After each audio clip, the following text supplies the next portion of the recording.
தினமும் சிவபெருமானை நினைத்து திருநீறு பூசுகின்ற சிவ அடியாரா நீங்க இருக்கீங்க அப்படின்னா உன்னை நல்லா புரிஞ்சுங்க. இறைவனுடைய அருள் உங்களுக்கு பரிபூர்ணமாக கிடைத்துக் கொண்டிருக்கிறது என்று அர்த்தம். இதை நான் சொல்லல, மணிவாசகர் திருவாசகத்துல அச்சோபதியத்துல ரொம்ப தெளிவா சொல்லி இருக்கிறார். மண் அதனில் பிறந்தெய்த்து மாண்டு விழ கடவேனை.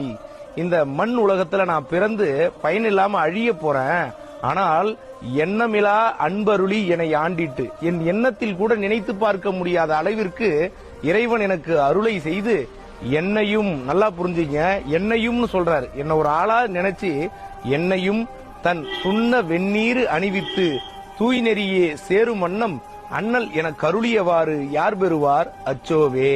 என்னை ஒரு ஆளாக நினைத்து அவனுடைய திருநீரை பூச வைத்து இதுதான் பக்தி நெறி என்று எனக்கு அறிவித்து அவன் திருவடிகளை சேரும் பாக்கியத்தை கொடுத்தார் எம்பெருமான் சிவபெருமான் என்பதை மணிவாசகர் அழகா சொல்லியிருக்கிறார். அதனால ரொம்ப மகிழ்ச்சியாக திருநீரை பூசிக்கொண்டே இருங்கள். திருநீறு பூசினால் இறைவனுடைய அருள் உங்களுக்கு இருக்கிறது என்பதை மணிவாசகரே சொல்லி இருக்கிறார். திருநீறு பூசுவோம், மகிழ்ச்சியான சிவபெருமானோடு வாழ்கின்ற அற்புத வாழ்வை வாழ்வோம். நன்றி, வணக்கம். சிவா சிவாய போற்றியே நம சிவாய போற்றியே